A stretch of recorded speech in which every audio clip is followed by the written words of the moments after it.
Hi, I'm Anna from Astralladytarot in Amsterdam. Today I want to talk about the Thoth Tarot, the Marseille Tarot, and also probably show you a few of my, or maybe all of my hand-drawn tarot cards. The reason I wanted to talk about the Marseille and Thoth systems is because I've been working with the Thoth a lot. Last night was the Supermoon, the last Supermoon of this year, by the way. I'm still a little bit woozy because I continued writing, doing shadow work until like 2 at night. So yeah, I'm kind of beat, and it's still like I still feel it, but I'm open, so it's good. It's really good.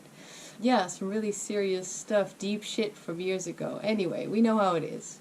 Of course, we all know that the Thoth is a pip deck, but I finally realized, had this little moment in my head where I was like, I'm so happy that I learned Marseille before working with Thoth, or before working with any pip deck, really, because learning Marseille, I cannot even really explain it, but it's just so, it does open up, it does take away all of those meanings that have been put on the cards since the Rider-Waite-Smith. Yeah, I think I'm right about that, or even since the Golden Dawn, you could say. But, of course, the Thoth is similar to that, has its roots in there.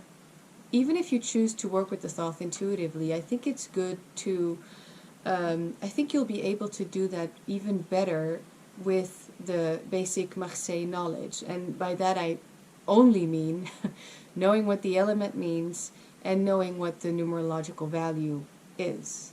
So it's really not rocket science, you know, it's just combining those two things. Of course, there's more to it. There's directional reading, there's the whole connecting, of course, the cards, and maybe even seeing, you know, if whether the numbers go up, whether the numbers go down, what suit are we talking about, those types of things. Definitely. I just thought that it was quite striking, even, that I was so drawn to Marseille, perhaps because I'm half French. It was just another way to, you know, get closer to the source of tarot. But then now working with Thoth, that is so transformative and healing that really I'm glad that basically it couldn't have happened at another time in my practice. I think that's what it is. I think that's what it is for a lot of people. We get into tarot. My story was, well, apart from me as a kid pretending to read tarot with the Modiano Napolitano playing cards, after that my deck was the Rider-Waite-Smith yellow box. So that was my introduction to tarot. That's what I thought tarot cards looked like. That was my knowledge of tarot. And then of course the whole world opened up, and we all became tarot collectors, tarot nerds, at least, for sure, right? It's a whole journey, the whole study, and it's amazing. I'm looking at my Kabbalistic Tree of Life on the wall. In case you haven't seen that video, go check it out. I've actually added the Hebrew letters and then some extra words like Kether, spiritual, Chokmah or Chokmah is creative, stuff like that, and then the planets that correspond, even though at that time we weren't talking about Neptune and Uranus, we were talking about only the planets that we could see with the naked eye, right? So you would have the sun, the moon, which aren't exactly planets, and then, let me see, we have Saturn, Jupiter, Venus, Mercury, Mars, and are we at 7? Yes, I can count. We are at 7. That's 7 planets. Okay? So I really like that old school way of approaching it. It's just about what we perceive from here. And it's good to know that there's more, but I also really like that wonderment. So in a way, it just all ties into that thing that I keep saying. It's not necessarily about finding the answers, because finding an answer doesn't mean that it's the whole truth. It's more about asking the right questions. Okay, what am I even talking about? You see what I mean? This is what the whole shadow work thing was last night. I was writing about one thing, it reminded me of another, I had to write that down too, and before I knew it I was talking about something that happened years ago that I didn't even know had so much impact on me. Guess that's what shadow work is, right? Yes, did it. Good. I don't know, I guess this is going to be a very rambly video. I hope you're here for that. I'm just going to show you for now the cards that I drew, that are the Marseille cards. You can see here, this is what the Ace of Swords looks like so far. Now you see there are a lot of people at the moment who are making their own deck, and it's gorgeous and it's beautiful, and I think most of them are artists, right? And I just liked to draw as a kid, and I haven't done it in years. Now this tarot craziness that I'm finding myself in all of a sudden during this lifetime has inspired me to start drawing again. And you see, this is just thick paper. One side is coated, one side is uncoated. I draw on it because I cut these cards with my paper cutter. I draw on it with a pencil, then I go over it with a Sharpie, I erase the pencil, and then I color it in with just what I have, some markers that I have at home. I'm not pressuring myself to finish this deck. In fact, I've realized, I will show you more cards, but it's more in comparison with the Thoth.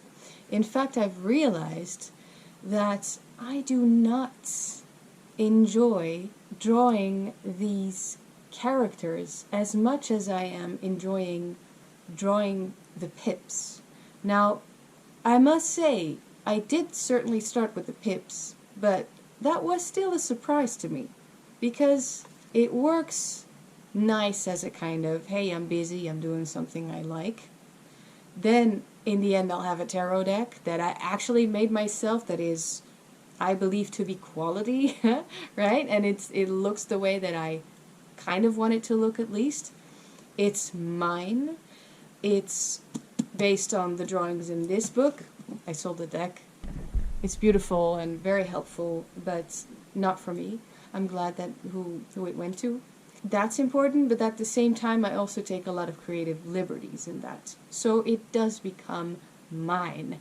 But I do really want to show that, I almost said strictness, that's not what it is. I do just want to show that, you see, this is what a regular, sort of regular Two of Swords looks like. Unfortunately, here I went through the lines, but I'm just going to color it in a little bit differently. This is what a typical Three of Swords looks like. You see, I haven't actually colored in most of them yet. I was just drawing for a couple of days. I haven't finished as much as I wanted to, because actually I kind of gave up on it. I was trying to not only focus on the pips and draw the majors and the court cards, and then this is what happened. I lost my motivation, and I didn't feel like continuing, and now I figured that I'm just going to focus on the pips, because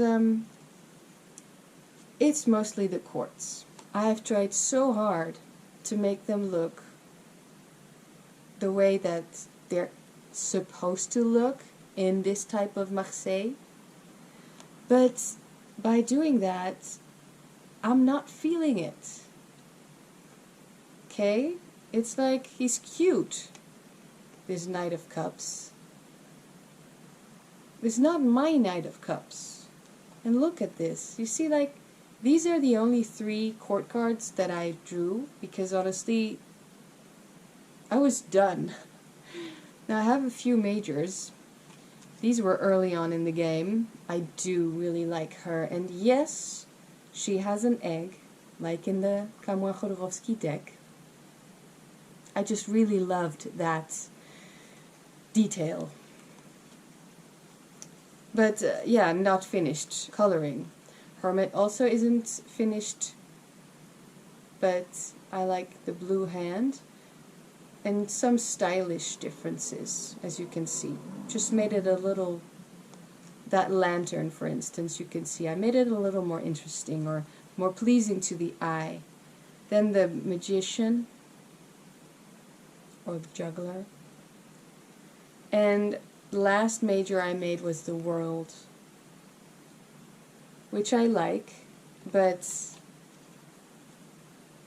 I don't know, I'm just not sure. Interesting how that goes. By comparing the Thoth, which is a pip deck, we all got that, right? Not every pip deck is a Marseille, but every Marseille is a pip deck. Thank you, Kelly Fitzgerald. You will see the cards that I have drawn when comparing it with the Thoth. Why am I comparing it with the Thoth? Just to show you that all you Marseille lovers and readers over there, the Thoth has its own system, yes, but it's a pip deck. So there is that free option to just go ahead and work with it like you work with Marseille, plus the added symbolism that Crowley and Harris added, as in plus the added beautiful colors. I'm not saying Marseille isn't beautiful. I love Marseille styles. You know, most of them are gorgeous, are beautiful pieces of art, but none of them have like that deep background that you can do path working with very easily. So actually working with Thoth as someone who knows Marseille really just makes it easier if you approach it in that manner. Of course, there's so much study that you can do with this deck, with any tarot deck obviously, but I just really like that. It's a whole experience. And I feel that more people that I like to watch videos of are also having the Thoth moment, or have, just like James Feeney, completely adopted the Thoth deck as their main deck, which I think is really cool, actually. So you see, I know I'm not the first one to do this, absolutely not, but the Two of Swords, of course the swords in the Marseille are always curved, but they do cross, yeah? So that is different from the Rider-Waite-Smith that we know, because she's crossing her arms. Anyway, let's look at the similarities, right? And the differences. Actually, the swords I have found are the least the same. I really love the Marseille Three of Swords, don't you? I haven't colored it, but it's just so... Actually, I also love this one. I have found that in an astrology chart, looking at my date of birth, I actually am this card, or this card actually corresponds to that. So that's ominous. This is quite different, as I said.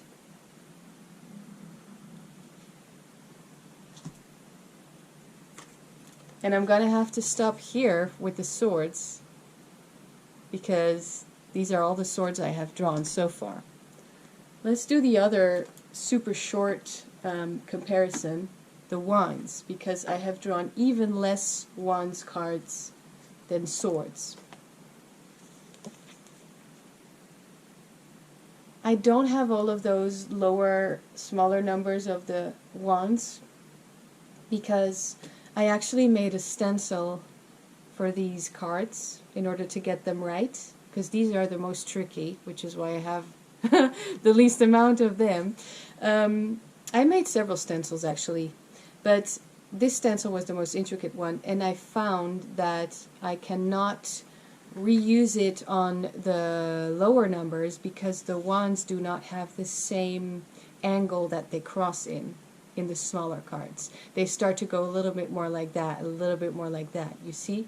So I will have to make a new stencil, actually probably 2 new ones. So that's been keeping me from doing that. Anyway, alright. The 8 of Wands. I've been doing that the whole time. Let's just keep it consistent.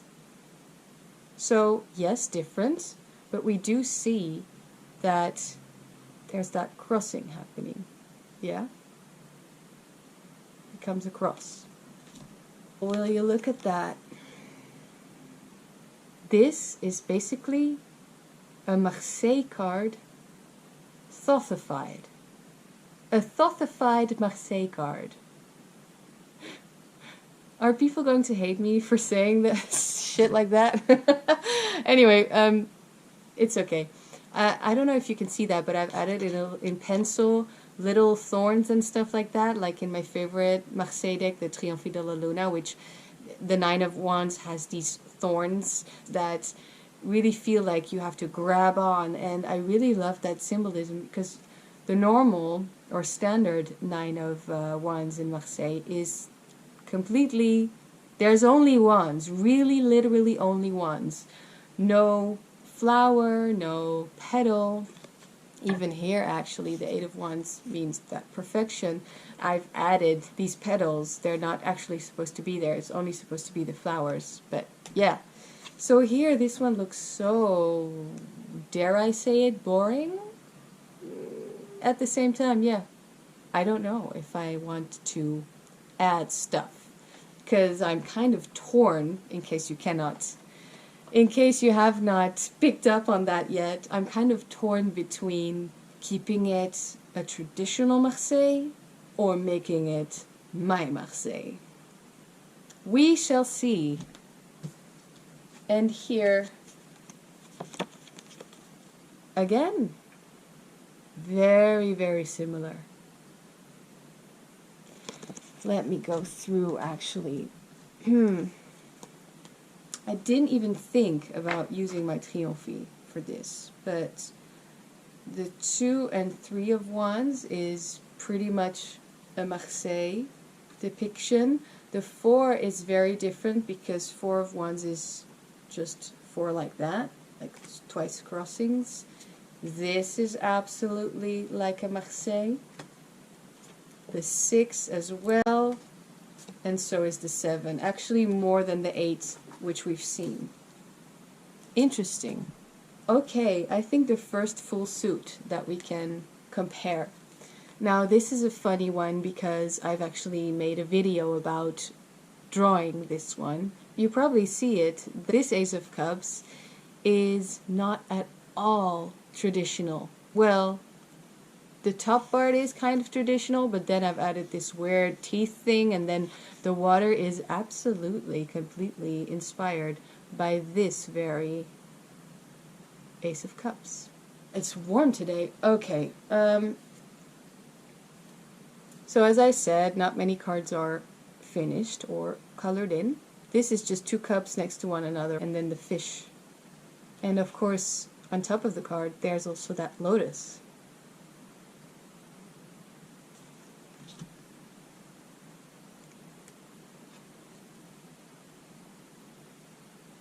See how the Thoth deck is basically a Marseille,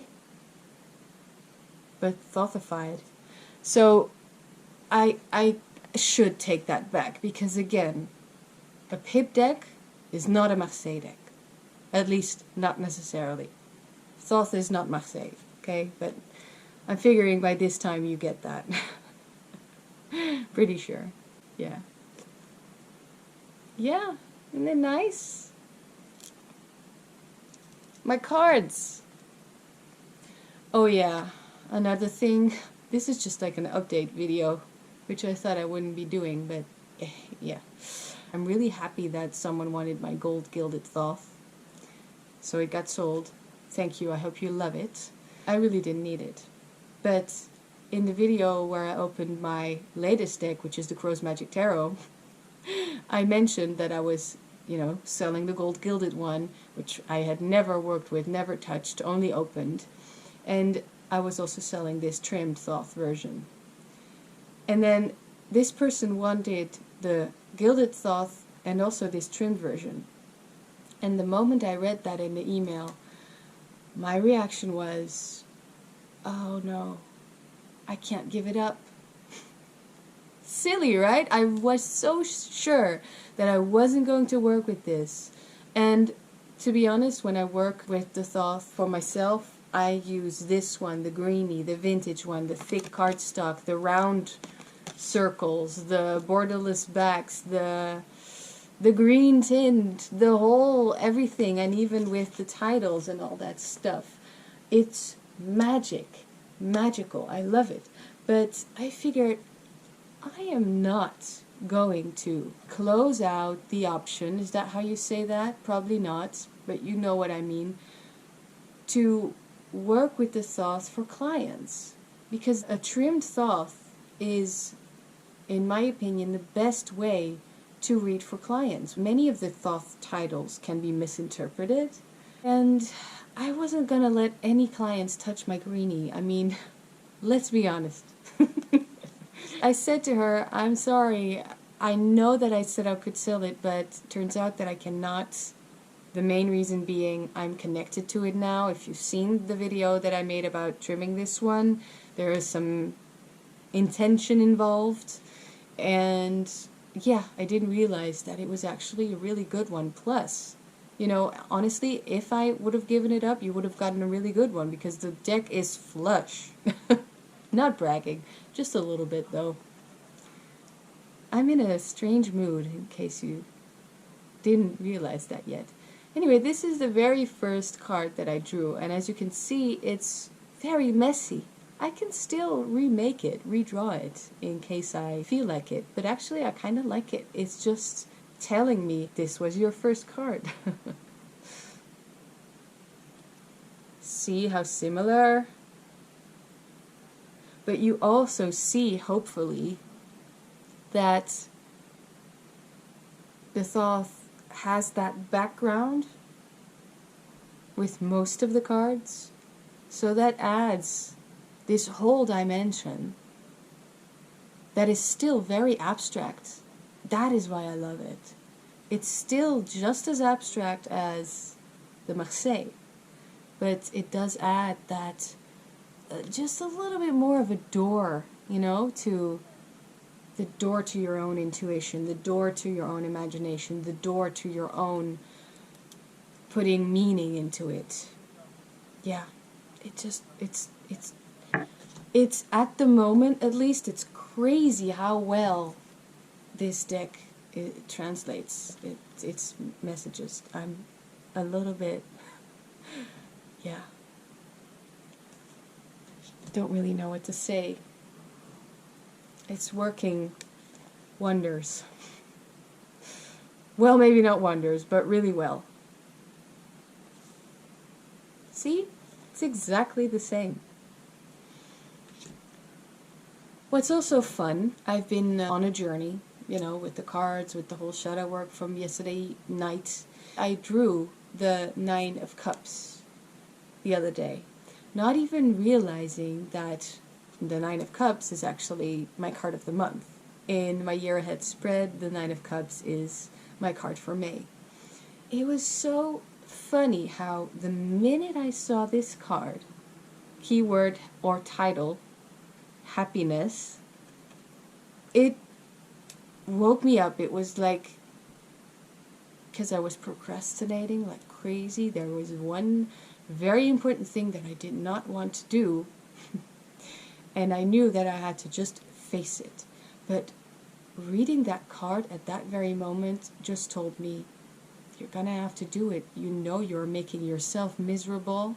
And that's also the day I decided to make a point of it to listen to my rock and roll albums every day, at least while we're still in this lockdown situation. In case you don't know what I'm talking about, it's May 2020, and most of the world is still in lockdown due to the COVID-19 pandemic. But reading that card just gave me that rush of energy, of high waking up, like a jolt in the body.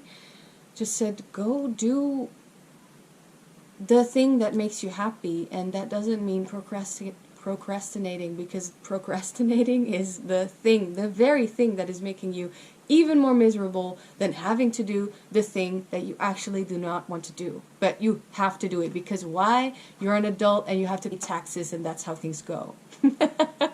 We all felt that. We all felt that. All of us freelancers felt that. Okay. Funnily enough, this is the card I drew last night. And this is when the whole thing happened and I just opened up, really. That's all I can say about that.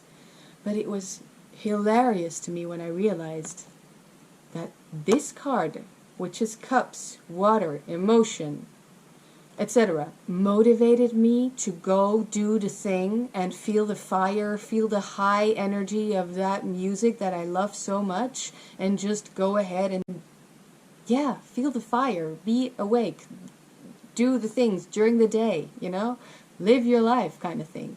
And this card, which is fire, which is all about that, really, was all about the heart and the opening of the heart. And it just shows again that these cards have, not just these cards, I'm talking about tarot, has so much depth and they're intertwined. And when you really know the cards and when you're really searching for it and when you're in this place where you're sensitive, picking up on that stuff, it's wonderful, it's magic, it's exactly what you need. And it doesn't matter that, you see, we're putting on these strict rules with the study, which is great. It's a great base, but it's not the only thing. It's not this means this means another thing. Yeah. You see what I mean? You see how beautiful that truly is? They are very different, but at the same time they can mean the same thing almost. They are there for me, and I don't know, it was just so, well, interesting. Seven of Wands definitely is an energy that I'm constantly working with, so I guess that's also why, you know, it's already on my path kind of thing. But I mean, works so good. Oh, right. This is also exactly the same. And then the 10. This is, of course, in the Tree of Life shape. The Tree of Life, you can also find it in the Rider-Waite-Smith a lot. It's, for instance, behind the High Priestess. It's, of course, the 10 Pentacles. And what else? I forget. Alright, last suit to compare. Haven't finished this one. Now this one, of course, this is just Marseille tradition. You can first of all see both of these cards are very much alike. But yeah, this is my card. This is my stamp. I didn't think I was actually going to do this. I didn't think I was actually going to love this card so much. I really think I need to, first of all, erase the pencil that you can still see. Maybe add the little dots that I added in pencil, I'm not sure. But I think first of all I'm going to have to take a few good pictures of this before I color it in and probably ruin it. Maybe ruin it. Not probably. It says Astralladytarot 2020. Honestly, if you don't make an entire tarot deck, or like me now probably only the pips, although maybe one day I'll feel the need to have a full hand-drawn Marseille, hand-drawn by me, then trust me, draw this one single card and frame it or something, because it's nice, isn't it? These coins, see? Same shape. These coins I have definitely made my own. First of all, this is like a sun or a flower or however you want to see it. Then inside I've made these spirals because I like the idea of a spiral. I can go on for hours about that. Then also it kind of looks like a snail, and that's also a thing I like. And it also looks like L'Œil de Sainte Lucie. Don't know the English name, but that is a stone or a shell? Can't believe I don't even know that. But it is found in Corsica, the area where I have family, roots, ancestry, where I come from on my mother's side. So all of that in just one little, yeah. Look at the difference. Here we have that extra symbolism in both cards of fortress, castle, crest. The crest, and this is the castle, as seen from above. You see? It's a different perspective.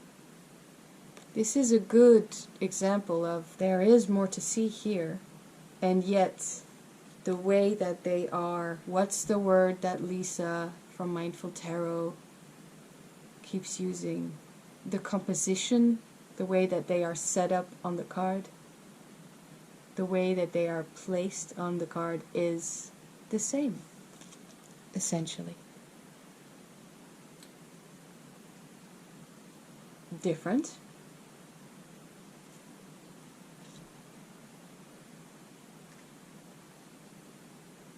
Now these sixes do look, like in the Six of Cups that we've just seen, do look a lot more like a circle, but take away the circle and it's the same thing. And it can also help you actually with interpreting this card, as in maybe you've never seen a circle before, or an oval, like the World card. It's possible.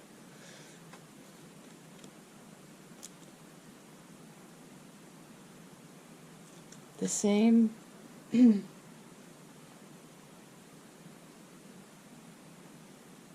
This was the second card I drew. The Four of Swords is the third card I drew, and after that I don't know anymore. Now this is different, right? Yeah, this is different. That is all the hand-drawn cards I have. I haven't done the 10 of Pentacles or 10 of Coins yet, but that's it.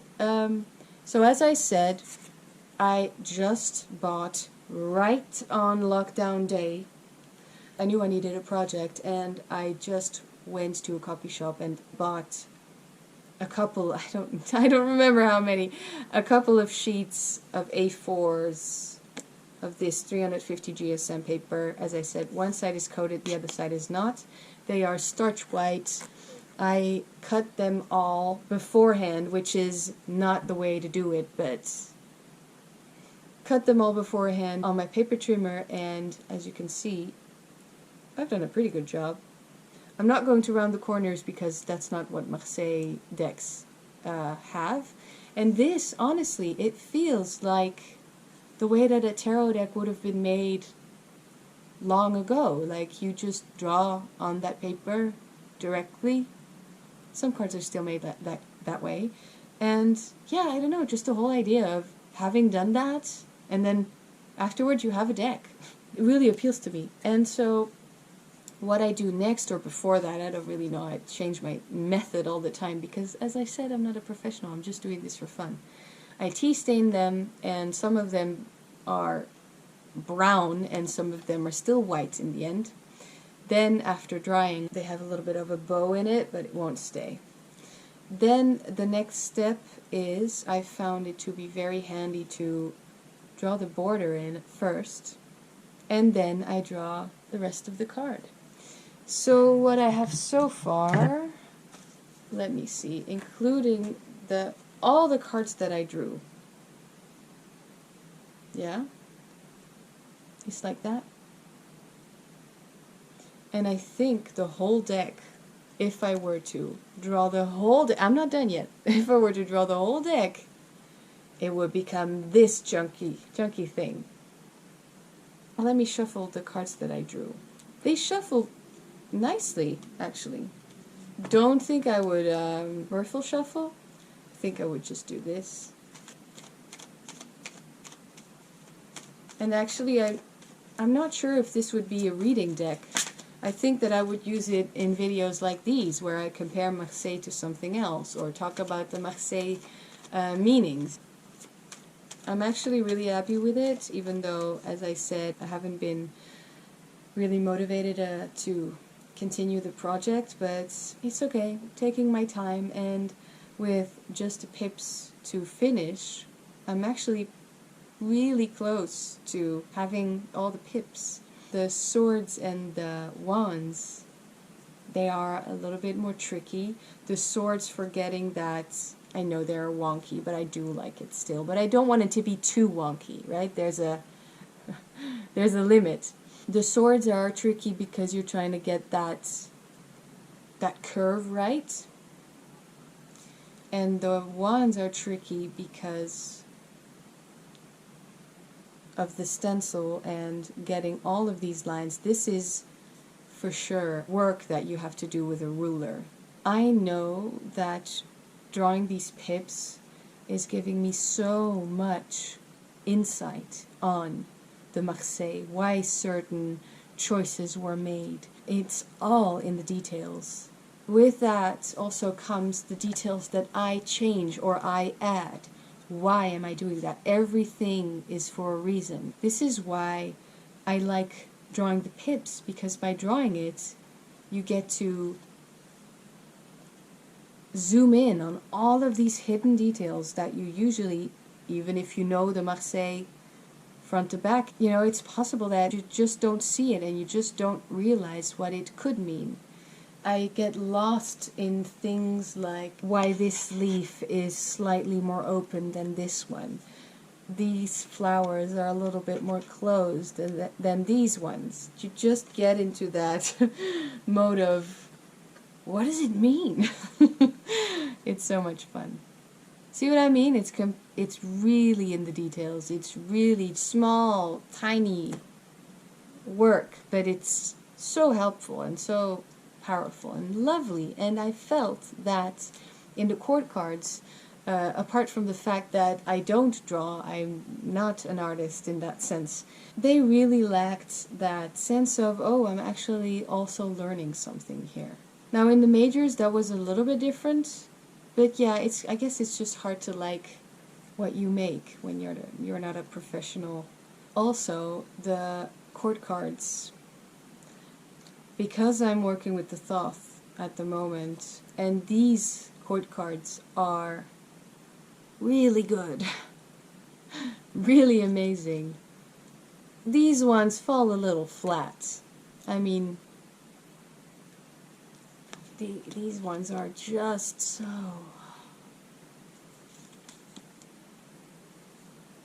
And starting out with Thoth, of course, I recommend having a vintage greenie or vintage decks all the way. They most of the time have better cardstock anyway and clearer artwork, or, you know, just nicer.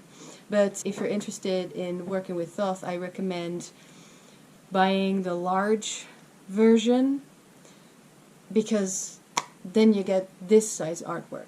There's just so much detail. I think you would want the large ones. So I'm glad I kept it, and I'm sorry that I couldn't sell it to you. One last thing before I go, because this was the video, I just have to ask. Have you seen Midnight Gospel on Netflix? It's definitely crazy. It's not for kids. Sometimes you need a little bit of a strong stomach. There's so much happening, but it's basically a podcast where two people talk. It's that Clancy dude and then someone else. They're having a deep conversation about a lot of the stuff that we discuss on this side of YouTube.